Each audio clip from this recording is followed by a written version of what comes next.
As a bonus, found the leak. Hobo has failed. Second line has also failed.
Alright, this is day one.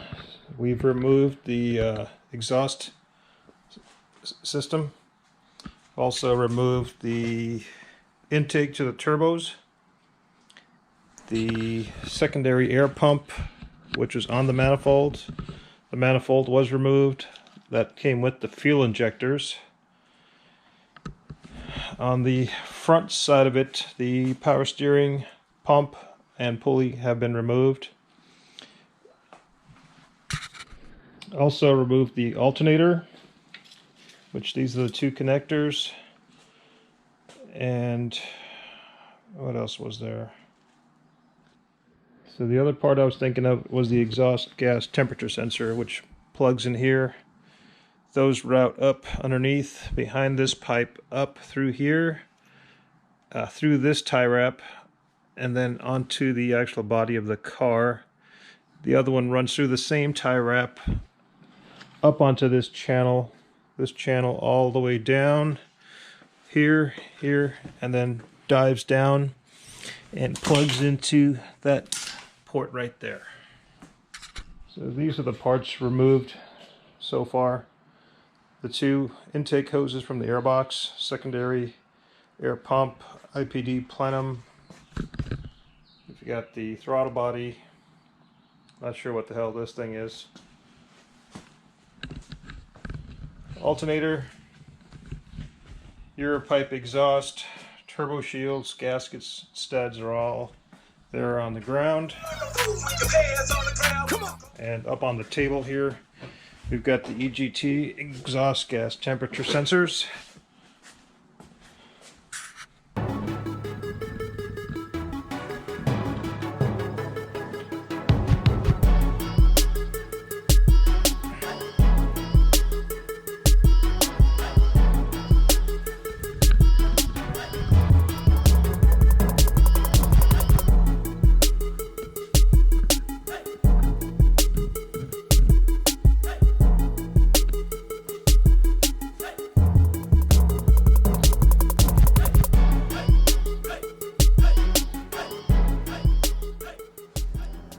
Put the engine mounts back on. You get a double set of washers on top of the mount, and then you have a concave washer on the bottom with the 19mm bolt right there. Alright, I'm removing the secondary air intake pipe that goes into the left bank, and I'm also removing this connector that's tied into the back of the throttle body here, so this piece is coming off. Secondary air pump came off. Connector feed is there. There's a special clip here that's coming off of a coolant hose. Manifold on the left side just removed. Essentially the wiring harness, the 6 Allen bolts, the fuel line for the fuel rail, and the electrical harness just clips. Removing the power steering pump. 3 bolts that are on the pulley on the ground. Come on. Yeah. Yeah. There's also 4 of these E-Torques and 2 longer ones. The 2 longer ones are on the sides here.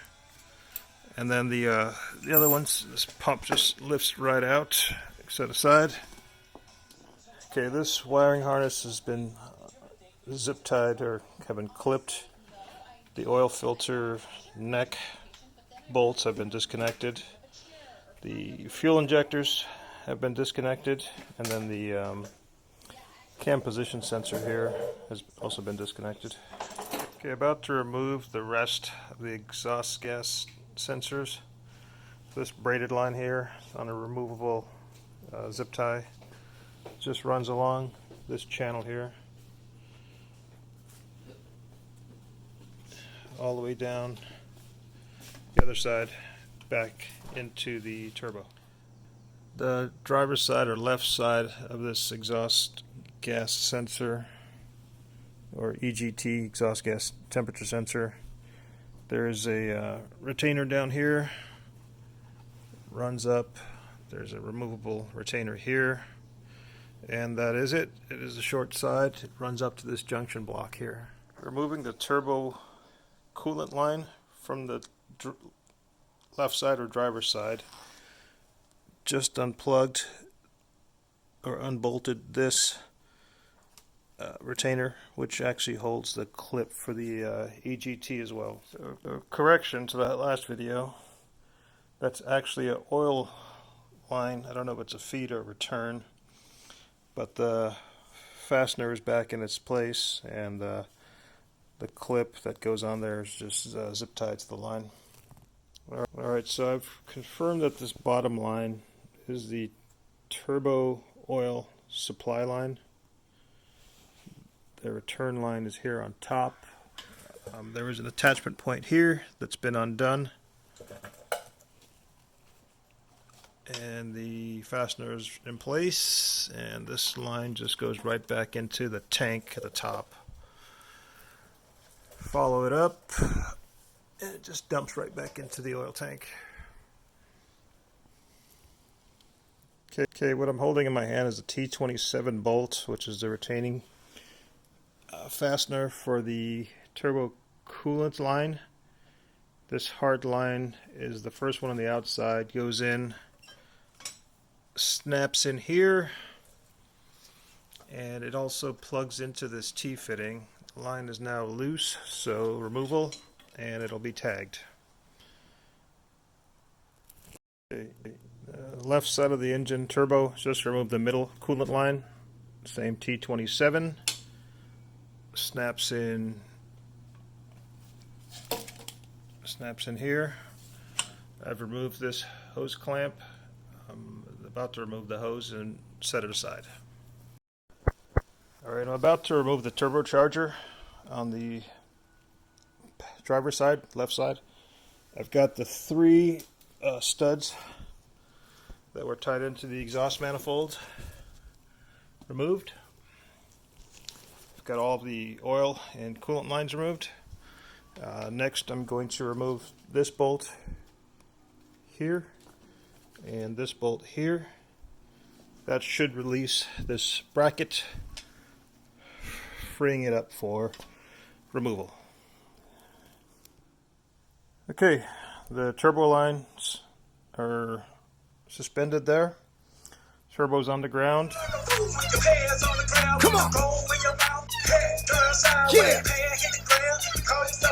Yeah. Confirm that this bolt and this bolt are the only ones holding it to the engine, with the addition of the 3 on the exhaust manifold or header. There is a gasket over here on the ground. It's probably going to be replaced. That's it for now. Okay, this is the configuration of the turbo lines. This one here is the coolant line that was removed, so that's the 3 that fit on the top.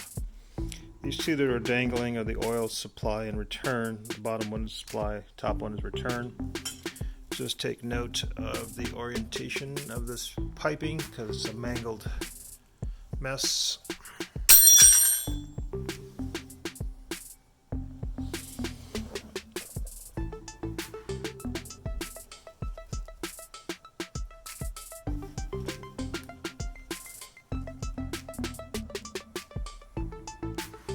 The smaller coolant line goes into this fitting here, which is a hard line on both ends. About to remove the turbo oil return line from the passenger side.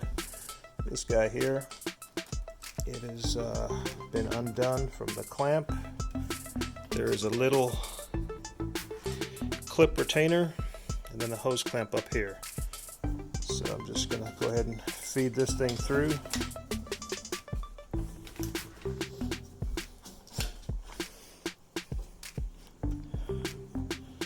It looks like it requires two hands. So it just removed the spark plug and coil pack heat shield.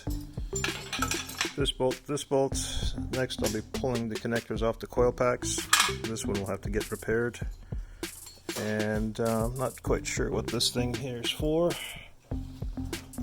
but it's another connector I'll have to chase down. The engine ground is going to probably get cut off when I pull this tie wrap off. Alright, I've got all of the coil packs disconnected, knock sensor disconnected. Can't remember what sensor this is. The VTG has a wire clip here. I'm going to speculate this is the crank position sensor harness, as it just chases up and it's on the side of the transmission housing.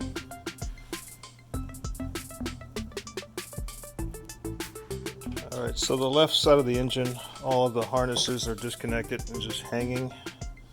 There's two E-Torx bolts, one here and one here that's holding the harness on. It's also holding the fuel line from the fuel cooler to the fuel filter. So that line is now going to come out. I don't know if you can see down there, but this fitting, or this retainer, goes through the same screw hole as the harness tray. Okay, we're about to remove the fuel line. Just weave it out of the way without dropping oil everywhere, or gasoline I should say. Alright, about to remove the connector from the secondary coolant pump. I believe this is primarily for just the turbos. I'm just going to notice how this line goes underneath the harness, and then all of this should be able to just unclip and get out of the way. Okay, I've removed the secondary coolant pump, which I believe is just for the turbos. Here's the connector, and underneath that is the engine knock sensor. There's the connector for that, unplugged. That should be able to free this, looks like it is, to just get torn out of the way. Oil filler tube's about to come out. Essentially disconnected the connector, two screws, and rotated this. It should pop right out. This looks like it's seen better days. Okay, the right side intake is removed. Essentially the same process, 6 Allen bolts to screw it down to the intake. The fuel line has been disconnected. And we're going to disconnect these two hose clamps on top of the oil cooler. The secondary air intake fitting Ryan's holding will have to go back on as soon as he's done there. And I'll go ahead and catalog all of the various harnesses and oil lines. Passenger side air intake has just been removed. The fuel line and one of the connections to the IPD plenum, obviously the center one, were attached to this oil cooler bracket. We've removed it completely, and the plenum is going to come free. The fuel gets pressurized through this fitting here, goes down through the fuel rail, fuel pressure regulator, and comes out the regulator and this hose to feed the other side. This is the connection to the other side. We loosened this one up not knowing that it was all interconnected. As a bonus, found the leak. The